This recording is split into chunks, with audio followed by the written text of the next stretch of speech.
My partner thought confessing everything would bring closure, but I gave no reaction at all. That quiet moment became the turning point, because what followed over the next few weeks changed her life far more than the truth itself. I slept with him. The words hung in the air between us like smoke after a gunshot. I didn't flinch. I didn't yell. I just sat there on our gray couch, controller still warm in my hands. Game paused mid-frame. Rachel stood in the doorway to our bedroom, mascara streaked down her cheeks, waiting for me to explode. I could feel her eyes boring into me, desperate for some kind of reaction. But I gave her nothing. Just silence. We'd been together for 6 years. Living together for 3. Hey viewers, before we move on to the video, please make sure to subscribe to the channel and hit the like button if you want to see more stories like this. I'm 31, she's 29. We weren't married, but everyone assumed we would be eventually. Her breathing got heavier as the seconds ticked by. "Did you hear me?" she asked, her voice cracking. I set the controller down on the coffee table with deliberate care. "I heard you." My voice sounded distant, even to me. "That's it." She stepped into the living room, arms wrapped around herself. "That's all you're going to say?" I looked at her then, really looked at her. The woman I'd built a life with. The woman who'd cried in my arms when her father died.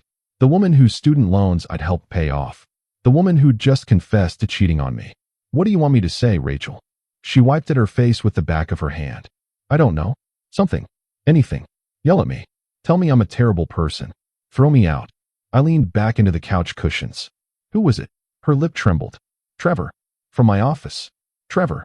The guy she'd mentioned exactly 3 times in the past 4 months. Once when he started. Once when he made everyone laugh at the holiday party. Once when he'd supposedly given great advice about her project presentation. I nodded slowly. "How long?" 2 months. She sat down on the chair across from me, perched on the edge like she might bolt any second. "It started after the conference in Denver. She'd been gone for 5 days in November. Came back excited about the workshops, the networking, the future of her career. I'd picked her up from the airport with flowers. "Why are you telling me now?" I asked. She looked confused by the question. "Because I can't live with the guilt anymore. Because you deserve to know. Because I want us to work through this." There it was. The real reason. She didn't confess because she felt terrible. She confessed because she wanted absolution. Wanted me to cry and rage and eventually forgive her so she could feel like a good person again. I stood up. "I'm going to bed." Her face went pale. "What?" "That's it. We need to talk about this." I walked past her toward the bedroom. "There's nothing to talk about tonight." "Wait, please." She grabbed my arm. "I know I messed up. I know I hurt you. But we can fix this. We can go to counseling. I'll do whatever it takes."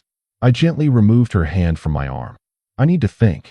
I closed the bedroom door behind me and stood there in the dark. My hands weren't shaking. My heart wasn't racing. I felt remarkably calm. Maybe I was in shock. Or maybe some part of me had known for weeks, and I'd just refused to acknowledge it. The late nights at work. The phone tilted away from me. The sudden interest in going to the gym. The new lingerie I'd found in her drawer last week that she hadn't worn for me. I'd noticed all of it. I'd just chosen to believe her explanations. Believed her because it was easier than facing the truth. I lay down on top of the covers, still fully clothed. Through the door, I could hear Rachel crying in the living room. Part of me wanted to feel something. Anger, betrayal, heartbreak. But all I felt was tired. So deeply, bone-achingly tired. I must have fallen asleep at some point because I woke up to sunlight streaming through the curtains. Rachel was curled up on her side of the bed, still in yesterday's clothes. Her eyes were swollen and red. I got up quietly and went to take a shower. When I came out, she was sitting up, watching me. "Can we please talk now?" she asked softly. I pulled a shirt over my head. "I'm going to my brother's place for a few days." "No, please don't leave. We need to work through this together." I grabbed my gym bag from the closet and started packing. "You worked through your guilt by telling me.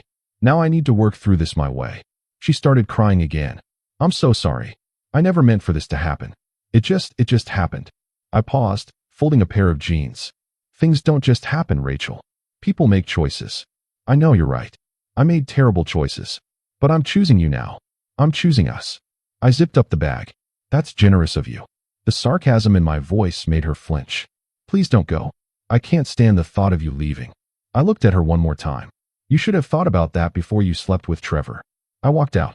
My brother Danny lived 40 minutes away in a cramped 1-bedroom apartment that smelled like old pizza and energy drinks. He was a software developer who worked from home and rarely left his cave. When he opened the door and saw my face, he knew. She cheated, he said flatly. Yeah. Want me to slash her tires? No. Want a beer? It's 9 in the morning. So that's a yes. We sat on his balcony, looking out at the parking lot below. I told him everything. When I finished, he was quiet for a long moment. You're taking this surprisingly well, he finally said. Am I? Most guys would have lost their minds. Smashed some stuff. At least yelled.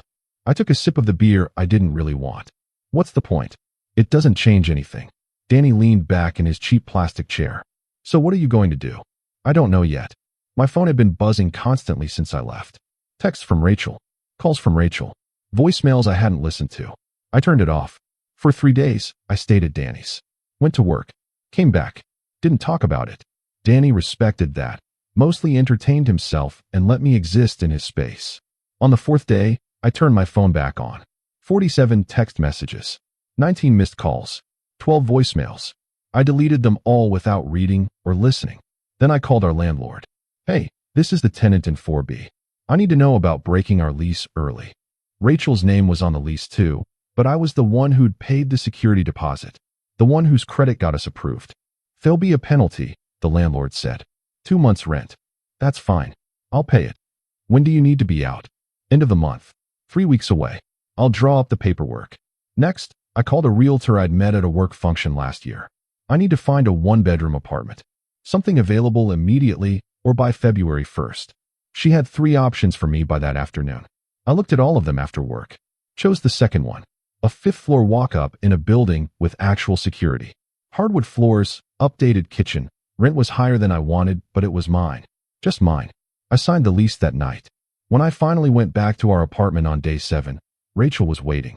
She looked terrible, like she hadn't slept or eaten properly in a week. You came back, she said, standing up from the couch. To pack my things. Her face crumbled. What? No. You can't just leave.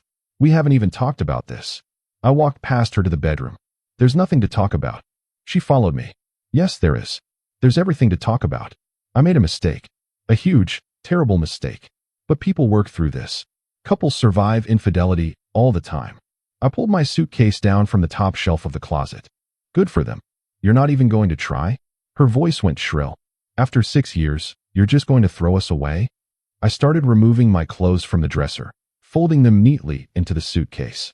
I didn't throw us away, Rachel. You did. I ended it. I told you the truth. I'm doing everything right to fix this. I stopped and turned to look at her. You ended it because you felt guilty.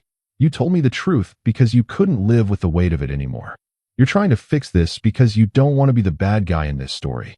None of this is about me. It's all about making yourself feel better. She opened her mouth, closed it, opened it again. That's not. I love you. Maybe you do, but not enough. That's not fair. I went back to packing. You're right. None of this is fair. She sat down on the bed, watching me with desperate eyes. I'll do anything. Therapy, couples counseling, I'll quit my job. I'll never speak to Trevor again. You shouldn't have been speaking to Trevor anyway. Not like that. Please. She grabbed my hand. Please don't do this. I pulled my hand away gently. I'm not doing anything. I'm just leaving. Where will you go? I found a place. Her eyes widened. You already? When did you? Does it matter? She stood up, anger finally breaking through the desperation. Yes, it matters. You've been planning this the whole time. You never had any intention of working this out. You're right, I said calmly. I didn't. So that's it. I make one mistake and you just walk away. I closed the suitcase. It wasn't one mistake, Rachel. It was hundreds of little decisions. Every time you texted him. Every time you lied about where you were. Every time you looked me in the eye and chose him over me. Those weren't mistakes. Those were choices. I chose you in the end. No, you got caught. Or you caught yourself. There's a difference.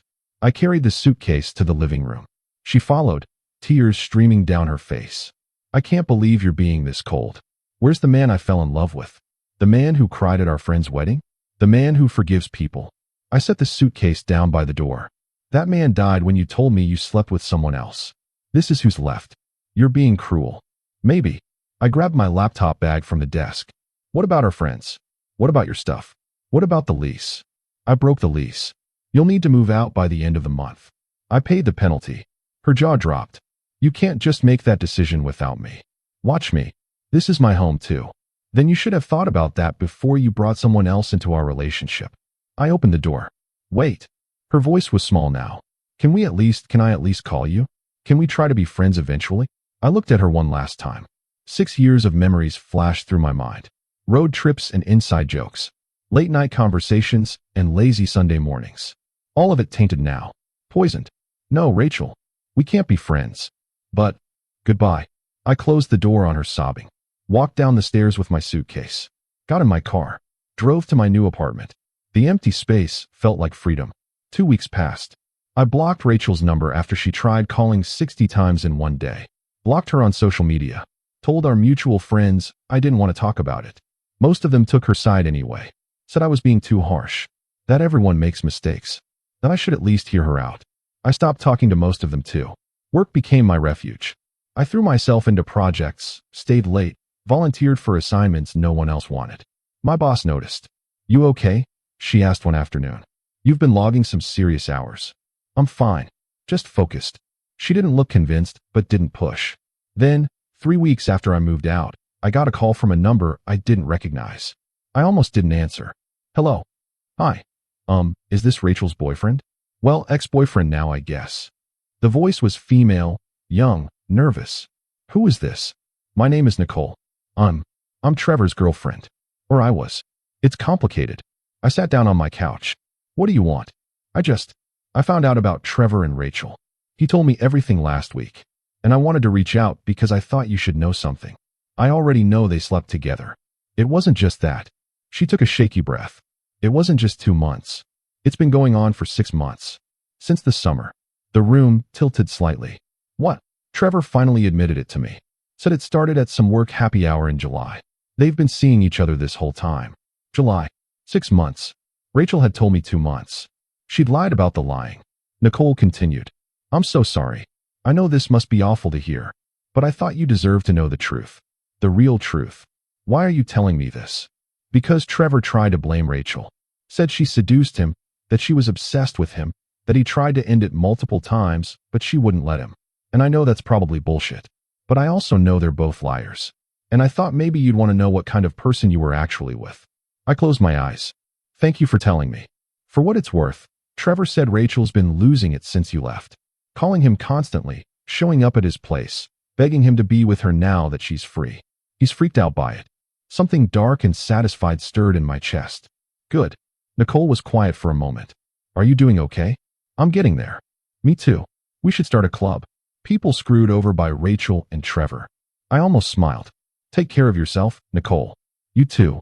After we hung up, I sat in the silence of my apartment. 6 months. Half a year of betrayal. While I'd been planning our future, she'd been living a double life. Every anniversary dinner. Every lazy weekend morning. Every I love you. All of it contaminated. My phone buzzed. A text from an unknown number. I knew it was Rachel immediately. New phone. Same desperation. Please just talk to me. Please. I need to explain. Trevor's telling people lies about me. You have to let me tell you my side. I deleted it. Blocked the number. Went to bed.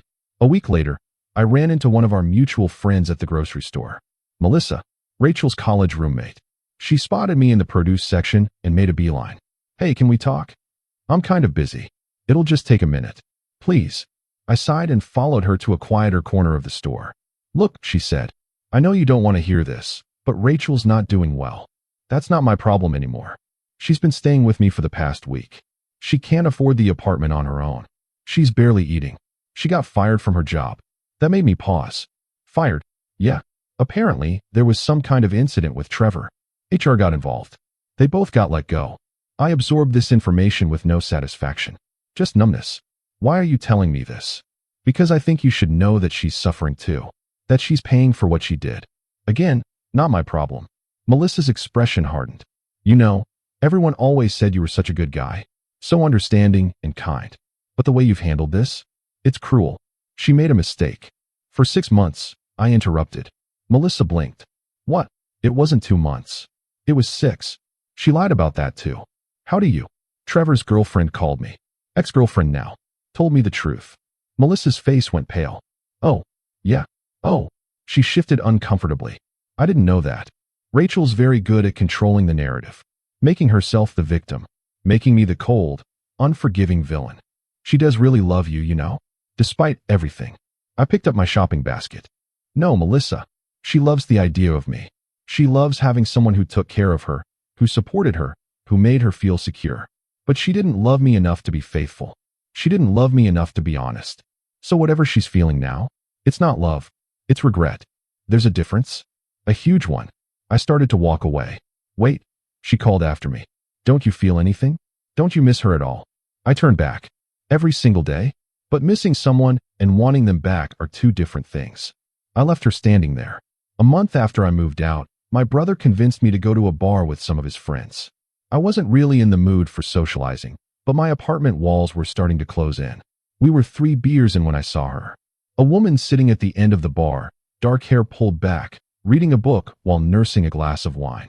Who reads at a bar? Danny followed my gaze. You should talk to her. I'm not ready for that. I didn't say date her. I said talk to her. Before I could protest, he'd already walked over. I watched in horror as he gestured back at me. She looked over, smiled politely. Danny waved me over. I was going to kill him. Hi, I said awkwardly as I approached. Sorry about my brother. He thinks he's a matchmaker. She laughed. It was a nice laugh. Real. I'm Veronica, she said, extending her hand. Nice to meet you. And sorry again for the interruption. You're not interrupting. This book is terrible anyway. I've been reading the same page for 20 minutes. We talked for an hour. She was a veterinary technician. Loved hiking. Had a cat named Breakfast. At no point did I mention Rachel. When she gave me her number, I took it but didn't promise to call. That's fair, she said. But I hope you do. Why? Because you seem like someone with a good story. Even if it's a sad one. I did call. 3 days later. We got coffee. Then dinner. Then more coffee. I told her about Rachel on our 4th date. Expected her to run. Instead, she said, thank you for being honest. You're not worried I'm rebounding? Are you? I thought about it. I don't think so. Then I'm not worried. Veronica was different from Rachel in every way. Direct where Rachel was passive-aggressive. Independent where Rachel was clingy. Honest where Rachel had been, whatever Rachel had been. I wasn't falling in love. Not yet. But I was remembering what it felt like to enjoy someone's company without constantly waiting for the other shoe to drop. 3 months after the breakup, Rachel sent one final message. It came through email this time. Subject line, please read this. I almost deleted it, but something made me open it. It was long. Pages of apologies and explanations. How she'd been feeling neglected. How Trevor had paid attention to her in ways I hadn't. How she'd convinced herself it wasn't really cheating if she still loved me. How she'd ended it with Trevor multiple times, but kept going back. How losing me made her realize what she'd thrown away. How she'd started therapy. How she'd moved back in with her parents. How she hoped someday I could forgive her. At the end, she wrote, I know you won't respond to this. I know I don't deserve your forgiveness. But I need you to know that your silence hurt more than any words could have. I expected anger. I expected pain. I expected you to fight for us. But you just left. You moved on like I meant nothing. And maybe that's what I deserve. But it breaks my heart all over again. I read it twice. Then I closed the laptop. She wanted me to engage. To argue. To tell her she was wrong or right. To give her something to hold on to. But I had nothing left to give her. Not anger. Not forgiveness. Not even indifference. Just nothing. I deleted the email. 6 months after everything fell apart, I was doing okay. Good, even. The new apartment felt like home. Work was going well. Veronica and I were taking things slow, but it felt right. I'd stop thinking about Rachel every day. Then every other day. Then only when something randomly reminded me. One Saturday morning, I was at the farmer's market with Veronica when I saw her. Rachel. She looked smaller somehow. Thinner. Her hair was shorter, choppy like she'd cut it herself. She was with her mom, picking through vegetables. She hadn't seen me yet. That's her, isn't it? Veronica said quietly. Yeah. Do you want to leave? I watched Rachel for a moment. Watched her laugh at something her mom said. Watched her examine a tomato like it was the most important decision of her day. She looked lost. No, I said.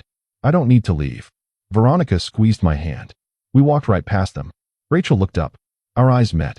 Hers widened with recognition, then filled with something that might have been hope. I nodded once.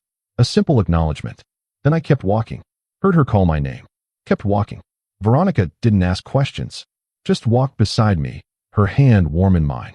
That night, lying in bed, Veronica asked, do you still love her? I thought about it honestly. I love who I thought she was. But that person doesn't exist. Maybe never did. That's sad. Yeah. But you're happy now? With me? I pulled her closer. Getting there. She smiled against my shoulder. Good enough for me. A year later, I heard through the grapevine that Rachel had moved to another city. Fresh start. New job. No forwarding address. I didn't ask for details. Didn't need them. Veronica moved in with me that spring. Breakfast the cat included. We painted the walls. Hung pictures. Built a life. One that was ours from the beginning. No ghosts. No lies. Just us. Sometimes late at night, I think about that moment on the couch. When Rachel confessed. When she expected me to explode. And I wonder what would have happened if I had. If I'd yelled and cried and begged her to stay. If I'd fought for us. Maybe we'd have gone to counseling. Maybe we'd have worked through it. Maybe we'd be married now with kids and a mortgage and all the things we'd planned. But then I look at Veronica sleeping beside me. At the life I've built without Rachel. At the person I've become. And I realized that my silence wasn't cruel. It was self-preservation. Rachel wanted absolution through confrontation. Wanted to be punished so she could be forgiven. Wanted drama so she could tell herself our love was worth fighting for. But the truth is, some betrayals don't deserve a fight. They deserve silence. They deserve walking away. They deserve closing the door quietly and never looking back. My silence became her punishment in a way my anger never could have. Because when you scream and fight, the other person knows you still care. But when you just leave, when you move on like they were never there, that's when they realize they lost something they can never get back. Not because you won't take them back, but because the person who would have taken them back no longer exists. Rachel confessed expecting closure. Expected a big emotional scene. Expected to either be forgiven or condemned. Instead, she got nothing. And nothing, I learned, is sometimes the cruelest thing you can give someone. Not because you want to hurt them, but because you've run out of pieces of yourself to give away. I don't hate Rachel. I don't wish bad things for her. I hope she found what she was looking for. Hope she learned from her mistakes. Hope she's happy somewhere. But I also hope she understands that some doors, once closed, don't reopen. Not because of anger or spite, but because the person on the other side has already moved on, has already built new rooms, new hallways, new doors. That's what she never understood. She thought my silence meant I didn't care, but it meant the opposite. It meant I cared enough about myself to walk away, cared enough about my future to not waste it on someone who'd already thrown away my past. Her confession didn't bring closure. My silence did. For both of us.